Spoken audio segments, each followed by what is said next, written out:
അപ്പോൾ പ്രിയപ്പെട്ട പ്രേക്ഷകരെ, നമുക്ക് കോട്ടയത്തേക്ക് കൂടി ഒന്ന് പോകണം. ഞങ്ങളുടെ പ്രതിനിധി സജോ ദേവസി ഇപ്പോൾ മെഡിക്കൽ കോളേജിന് മുൻപിലുണ്ട്. ഇന്നിപ്പോൾ കോട്ടയത്ത് വലിയ പ്രതിഷേധമാണ്. യൂത്ത് കോൺഗ്രസിൻ്റെ പ്രതിഷേധമുണ്ട്, യൂത്ത് ലീഗിൻ്റെ പ്രതിഷേധമുണ്ട്. അപ്പോൾ KPCC അധ്യക്ഷൻ ഇന്നിപ്പോൾ കോട്ടയത്തേക്ക് വരികയും ചെയ്യും. Sajo, good morning Sajo. സജോ ഇപ്പോഴുള്ളത് മെഡിക്കൽ കോളേജിന് മുന്നിലാണ്. ഇന്ന് വലിയ പ്രതിഷേധങ്ങൾ കരങ്ങൊരുങ്ങുകയാണ് മെഡിക്കൽ കോളേജിൻ്റെ പരിസരം എന്നാണ് മനസ്സിലാക്കുന്നത്.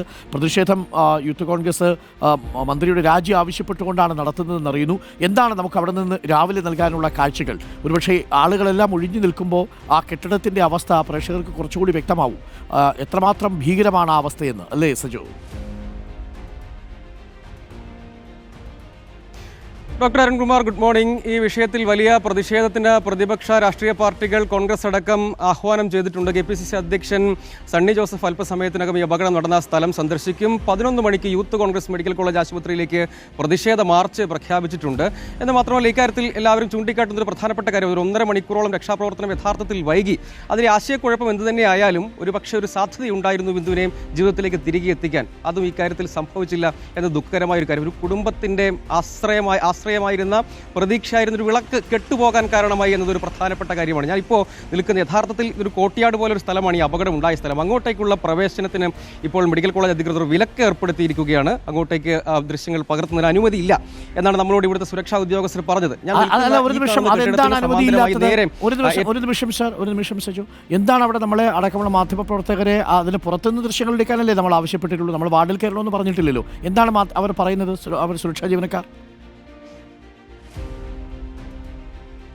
ഡോക്ടർ അരുൺകുമാർ, അതായത് സുരക്ഷിതമായ അകലത്തിൽ നിന്ന് ഈ അപകടമുണ്ടായ സ്ഥലത്തിൻ്റെ ദൃശ്യങ്ങൾ പകർത്തുക എന്നതാണ് നമ്മൾ ലക്ഷ്യമിട്ടത്. അതിൻ്റെ ഭാഗമായി 2 വഴികളാണ്. ഞാൻ നിൽക്കുന്ന ഭാഗത്ത് നിന്ന് ഒരു ഭാഗത്തും മറ്റൊരു ഭാഗത്തു കൂടിയും, അതായത് ഈ ആശുപത്രിക്ക് അകത്തുകൂടി മാത്രമേ ഈ പ്രദേശത്തേക്ക് നേരത്തെ നമ്മൾ റിപ്പോർട്ട് ചെയ്തിരുന്നതാണ്. ഇതിനകത്തേക്ക് വാഹനം പോലും എത്തിക്കാൻ യഥാർത്ഥത്തിൽ കഴിയുമായിരുന്നില്ല. അങ്ങനെ ആദ്യം ഈ രക്ഷാപ്രവർത്തനത്തിന് വേണ്ടിയൊക്കെ പോകുന്ന സമയത്ത് ഫയർ ഉദ്യോഗസ്ഥരൊക്കെ പകച്ചു നിൽക്കുന്ന സാഹചര്യം ഉണ്ടായിരുന്നു. ഇതിൻ്റെ കാരണം അങ്ങോട്ടേക്ക് വാഹനങ്ങൾ എത്തിക്കുക, പ്രവേശിക്കുക എന്നത് ആശുപത്രിക്ക് അകത്തുകൂടി തന്നെ വേണം. അപ്പോൾ അതുവഴി പ്രവേശിക്കുന്ന നമ്മൾ സുരക്ഷിതമായ ഒരു ഭാഗത്ത്, അതൊരു കോട്ടയാട് പോലെ സ്ഥലമാണ്. അതാണ് ഈ ശുചിമുറി കോംപ്ലക്സ്, ഈ തകർന്നു വീണ 10, 11, 14 വാർഡുകളോട് ചേർന്നുള്ള ശുചിമുറി കോംപ്ലക്സ്. ആ ഭാഗത്ത് സുരക്ഷിതമായി നിന്ന് ഇത് റിപ്പോർട്ട് ചെയ്യാനാണ് നമ്മൾ ചോദിച്ചപ്പോൾ സുരക്ഷാ ഉദ്യോഗസ്ഥരോട് നമ്മൾ ആരാഞ്ഞു. അവർ പറഞ്ഞു, ഞങ്ങളെ കയറ്റിവിടണ്ട എന്നാണ് ഞങ്ങളെ അറിയിച്ചിരിക്കുന്നത്. തുടർന്ന് നാം PROയുമായി ബന്ധപ്പെട്ടു. അദ്ദേഹവും അനുമതി നൽകിയിട്ടില്ല എന്നാണ് അറിയിച്ചിരിക്കുന്നത്. അങ്ങനെ തന്നെ പറഞ്ഞു. ഞാനിപ്പോൾ ഒരു കാഴ്ച മാത്രം ഇന്നലെ വൈകുന്നേരം വരെയും ആ കെട്ടിടത്തിൽ ആ ഭാഗത്ത് ആളുകൾ പ്രവേശിച്ചിരുന്നതും അവിടെ രോഗികൾ കിടത്തിയിരുന്നതുമാണ്. അവിടെ ആ ടോയ്ലറ്റ് ബ്ലോക്കിൻ്റെ അവിടെ കെട്ടിടം തകർന്നു വീഴുമ്പോൾ നമ്മൾ അവിടെ നിന്നൊക്കെ ദൃശ്യങ്ങൾ പകർത്തിയതാണ്. രാവിലെ ഒരു പ്രധാനപ്പെട്ട മാധ്യമവിലൊക്കെ വരാൻ കാര്യം എന്താ? തകർന്നു വീഴുന്നു, കെട്ടിടം അപകടാവസ്ഥയിലാണ് എന്നുള്ളത് കൊണ്ടാണോ? അതാണോ നൽകുന്ന വിശദീകരണം?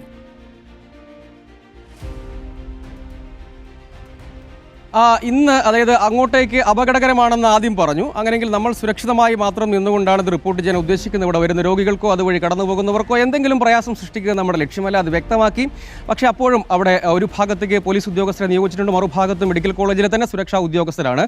അവർ അവരുടെ നിസ്സഹായാവസ്ഥ നമ്മളോട് സംസാരിച്ചു. അതിനുശേഷമാണ് നമ്മൾ മറ്റുള്ളവരുമായി ബന്ധപ്പെടാൻ ശ്രമിച്ചത്. സൂപ്രണ്ടുമായി നമുക്ക് ആശയവിനിമയം നടത്താൻ കഴിഞ്ഞില്ല. അതേസമയം PROയുമായി സംസാരിച്ചപ്പോൾ അങ്ങോട്ടേക്ക് പ്രവേശനം അനുവദിക്കാനാവില്ല എന്നാണ് പറഞ്ഞത്. നമുക്ക് നേരിൽ തന്നെ ആ പ്രതികരണത്തിന് ശ്രമിക്കുകയും ചെയ്യാം. ഒരു പക്ഷേ ഞാൻ പറഞ്ഞല്ലോ, ഈ നേരത്തെ ഈ ശുചിമുറി കെട്ടിടം തകർന്നു വീണ ഭാഗത്തിൻ്റെ നേരെ മുൻഭാഗത്ത്, അതിൻ്റെ കെട്ടിടത്തിൻ്റെ ഒരു ഭാഗത്താണ് ഞാൻ നിൽക്കുന്നത്. ഇവിടുത്തെ ഒരു ദൃശ്യം മാത്രം കാണിച്ചു തരാം. ഇത്തരം കെട്ടിടങ്ങൾ ഇനി നിലനിർത്തേണ്ടതുണ്ടോ എന്നതാണ് ചോദ്യം. ഇത്തരം സംഭവങ്ങൾ ഉണ്ടാകുമ്പോൾ അത് സംബന്ധിച്ച പരിശോധനാ റിപ്പോർട്ടുകൾക്കൊക്കെ വൈകുന്നതും കാത്തിരിക്കുന്നതുമൊക്കെയാണ് ഈ ദൃശ്യങ്ങളിൽ കാണാം. അതായത് ഈ കമ്പിയൊക്കെ, കോൺക്രീറ്റ് ഭാഗമൊക്കെ പുറത്തേക്ക് നിൽക്കുന്നത്. ഇതിൻ്റെ മറുഭാഗത്തെ വാർഡുകൾ മാറ്റിയിട്ടുണ്ട് പുതിയ കോംപ്ലക്സിലേക്ക്. ഈ സംഭവത്തിന് തൊട്ടു പിന്നാലെ, അതായത് ഈ കെട്ടിടത്തിൻ്റെ ഏറ്റവും പുറകിലെ അറ്റത്താണ് 10, 11, 14 വാർഡുകൾ. അതിനോട് ചേർന്നൊരു കോട്ടിയാട് പോലെ പ്രദേശത്താണ് ഈ ശുചിമുറി കോംപ്ലക്സ് ഉണ്ടായിരുന്നത്. ആ ഭാഗത്തേക്കുള്ള പ്രവേശനം അതെന്തിനു തടയണം? കഴിഞ്ഞ ദിവസങ്ങളിലൊക്കെ ഈ അപകടം ഉണ്ടായതിന് തൊട്ടു പിന്നാലെ ആ പ്രദേശത്ത് നമ്മൾ കയറുകയും അവിടെ നിന്നുള്ള ദൃശ്യങ്ങൾ പകർത്തുകയും. ഇന്നലെ വരെ ആളുകൾ പ്രവർത്തിച്ചിരുന്നത് അവിടെ തന്നെയല്ലേ?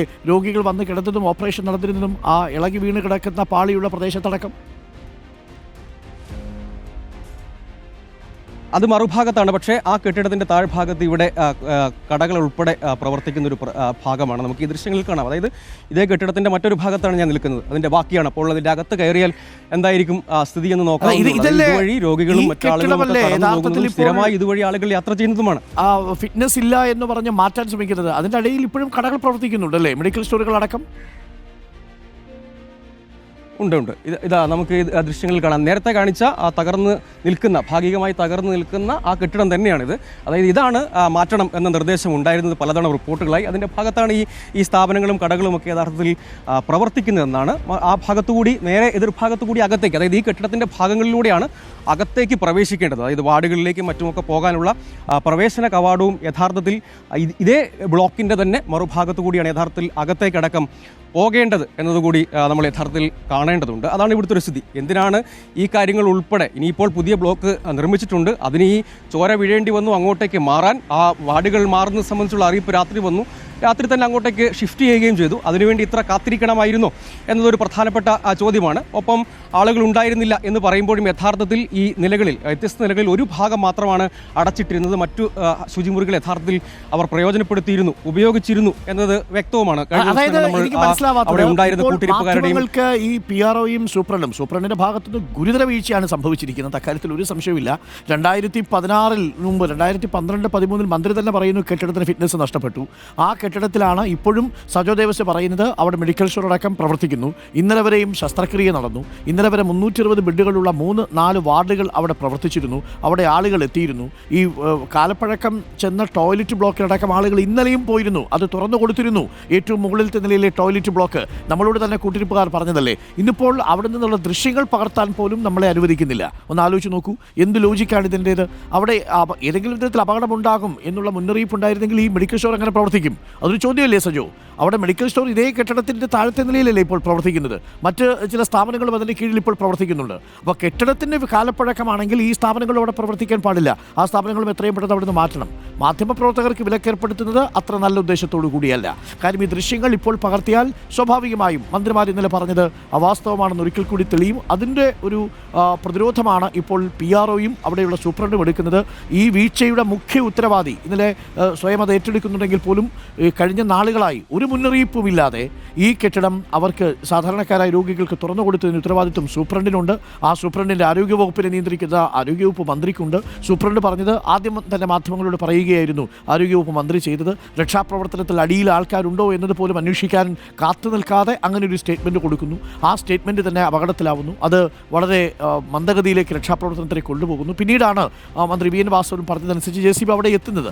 ഇതാണ് അവിടെ സംഭവിച്ചത്. ഇപ്പോൾ ഇതാണ് ഇന്നലെ വൈകുന്നേരം നമ്മൾ പകർത്തിയ ദൃശ്യങ്ങൾ. ഈ ദൃശ്യങ്ങൾ ഇപ്പോൾ പകർത്താൻ നമ്മളെ അനുവദിക്കുന്നില്ല ആശുപത്രി PROയും സൂപ്രണ്ടും എന്നുള്ളതാണ് നമ്മൾ മനസ്സിലാക്കുന്നത്. ഒരിക്കൽ കൂടി നമുക്ക് ആ ഭാഗത്തേക്ക് പോകാമെന്നാണ്. അവിടെ ഗ്രില്ലിട്ടിരിക്കുകയാണോ സജോ ദേവസ്യ ഈ പ്രവേശന കവാടത്തിൽ?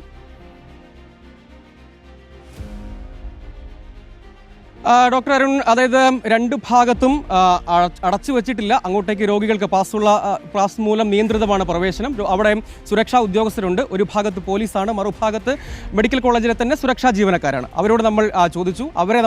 അവർ മുകളിൽ നിന്നുള്ള നിർദ്ദേശം അനുസരിച്ച് മാത്രമേ തങ്ങൾക്ക് പ്രവേശിക്കാൻ കഴിയുകയുള്ളൂ, നിങ്ങളെ പ്രവേശിപ്പിക്കുന്നതിന് ഞങ്ങൾക്ക് തടസ്സമില്ല എന്ന് പറഞ്ഞു. അവരുടെ ജോലിയെ എന്തെങ്കിലും തരത്തിൽ ബുദ്ധിമുട്ടിക്കണമെന്ന് നമ്മൾ ആഗ്രഹിക്കുന്നില്ല. അപ്പോൾ അവർ പറഞ്ഞു അനുമതി ചോദിക്കൂ, അങ്ങനെയെങ്കിൽ ഞങ്ങൾ കടത്തിവിടാം എന്ന് നമ്മളോട് പറഞ്ഞു.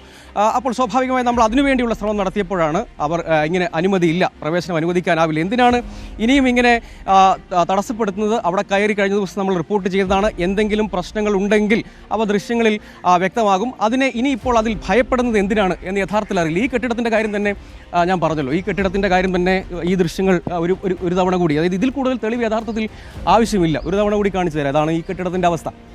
ഇതാണ് ഈ ദൃശ്യങ്ങളിൽ കാണുന്നത്. ഇതൊക്കെ ഇനി എന്തിനാണ് നിലനിർത്തുന്നത്? അതും സമാനമായ ദുരിതത്തിലേക്ക് നയിക്കാനാണോ എന്നതാണ് ചോദ്യം. ഇത് തന്നെ വ്യക്തമാണ്. ഇതുപോലെയുള്ള കാഴ്ചകൾ ഉണ്ടാകുമായിരിക്കും ആ പ്രവേശന ഭാഗത്തേക്ക്, അല്ലെങ്കിൽ അതുവഴി കടന്നു പോകുമ്പോൾ ആ ആശങ്കയായിരിക്കാം.